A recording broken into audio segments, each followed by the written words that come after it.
Epione pain management and regenerative centre. ఇక మీ నొప్పులు శాశ్వతం కావు. కరీంనగర్ లోక్సభ సీటు తప్పకుండా కాంగ్రెస్ గెలుస్తుంది అనేటువంటి విశ్వాసం వచ్చింది.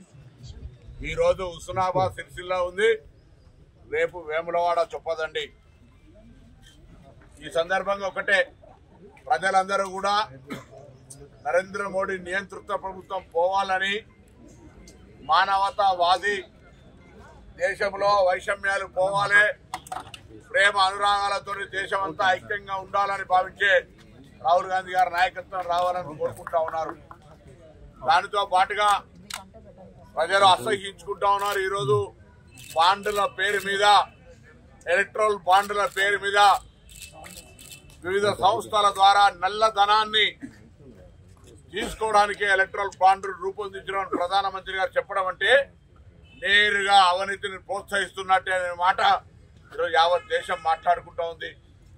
ఎక్కడైతే గట్టిగా ఉన్నామని చెప్పుకునే ఉత్తర భారతదేశంలో బీజేపీ కోటలు పలుకుతుంటే, దక్షిణ భారతదేశం మీద ఉద్దేశపూర్వకంగా ప్రత్యేకించి అమిత్ షా ఇక్కడ నిఘా పెట్టి అన్ని ఏర్పాట్లు చేస్తామని చెప్తున్నారు. అయినప్పటికీ ప్రజలు తెలంగాణకు సంబంధించి 10 సంవత్సరాలుగా భారతీయ జనతా పార్టీ, అది విభజన హామీలు కావచ్చు లేదా 10 సంవత్సరాల ప్రభుత్వంలో తెలంగాణకు సంబంధించి రొటీన్గా వచ్చేటువంటి కార్యక్రమాలు తప్ప ఒక్కటి కూడా, ఒక విద్యా సంస్థ కావచ్చు, ఒక వైద్య సంస్థ కావచ్చు, ఒక పరిశ్రమ కావచ్చు, ఏది కూడా తెలంగాణ ప్రజలకు ఈ కేంద్ర ప్రభుత్వం నుంచి రాలేదు.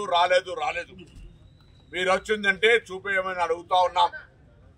నిన్న కిషన్ రెడ్డి గారు రాష్ట్ర స్థాయి పార్లమెంటు అభ్యర్థిగా అక్కడ ఒక పవర్ పాయింట్ ప్రజెంటేషన్ చేసినారు.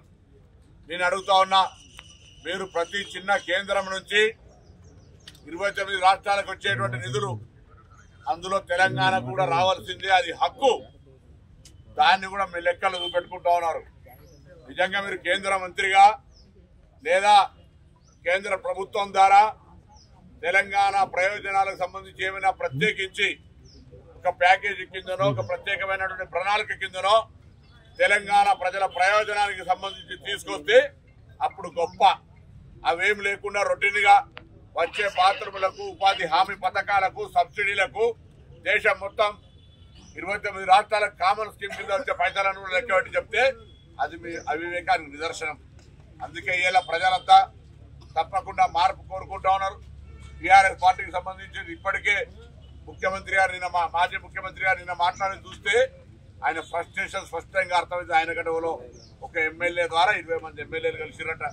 ఈ ప్రభుత్వం కూలిపోతారట. కాంగ్రెస్ ప్రభుత్వం ప్రజాపాలన అందిస్తూ ఉంది. ప్రజా పరిపాలన, ప్రజా ప్రభుత్వం ఇది.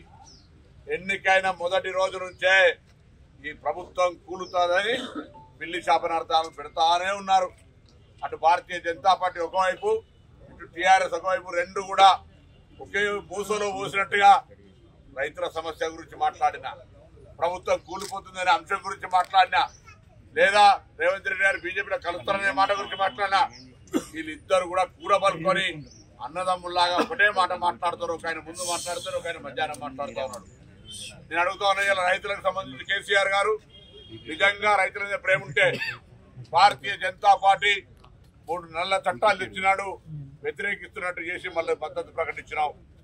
అంతేకాదు, ఇలా బీజేపీ ప్రభుత్వం రైతులకు పెన్షన్ ఇస్తానది, రైతులకు సంబంధించి గిట్టుబాటు ధర 2 చేస్తానది. కానీ 22 పంటలకు ఆనాడు కాంగ్రెస్ పార్టీ ఇస్తే 10 సంవత్సరాలు 23వ పంటగా మీరు ఒక పంటను కూడా చేర్చలేకపోయారు. మీరు రైతుల గురించి మాట్లాడుతూ ఉన్నారు, రైతుల మీద ముసలి కన్నీరు గారుతా ఉన్నారు. కాంగ్రెస్ పార్టీ అంటేనే రైతులు, రైతులంటేనే కాంగ్రెస్ పార్టీ. తప్పకుండా వచ్చే ఆగస్టు నెల నుంచి వాళ్ళకు 2 లక్షల రూపాయల రుణమాఫీ చేయడంతో పాటుగా వచ్చే వర్షాకాలం సీజన్లో 500 రూపాయల బోనస్ ఇస్తామని పల్లె గుద్ది మా ప్రభుత్వం చెప్తా ఉంది.